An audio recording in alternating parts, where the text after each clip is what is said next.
Beginning your day. This morning we chanted the Dhammacakkappavattana Sutta, which is the Buddha's first discourse, and the discourse where he laid out the Four Noble Truths, and that's such an important teaching to keep bringing to mind and reflecting on, pondering, considering it, and because if that's all you ever contemplated for the rest of your life, you'd do yourself well. You wouldn't be missing anything. So just that sense of the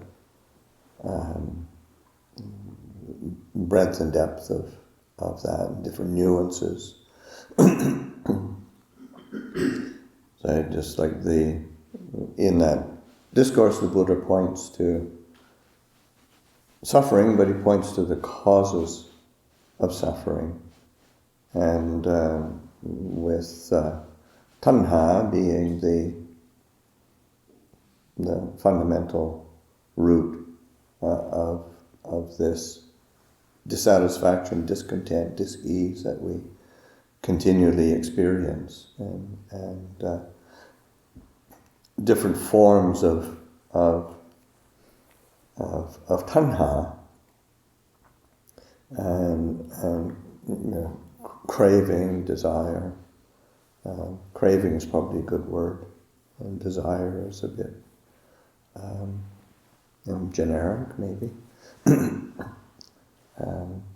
But because there's also another word that is translated as desire, that's chanda. But tanha as desire and craving. I think one of the, reflecting on this, how do you make a distinction between, am I having a desire that leads to suffering, or am I actually having a wholesome desire? And the mind is so slippery; it's hard to figure out or tell sometimes. So one of the aspects of is that tanha is almost invariably all about what can I it's object oriented. There's always an object. What is what can I get? What can I acquire? Or in that sense, what should I be? What should I not? It's a desire that's always it's a very, very object oriented. And chanda as a desire that is part of because there's part of the path of awakening. Desire as motivation is really important, but that desire, that chanda, tends to be more, say, causally oriented. What are the causes? There's a curiosity. How do I lay down the causes for something that's useful? More process oriented. What's the process? How do I manage to lay the foundations for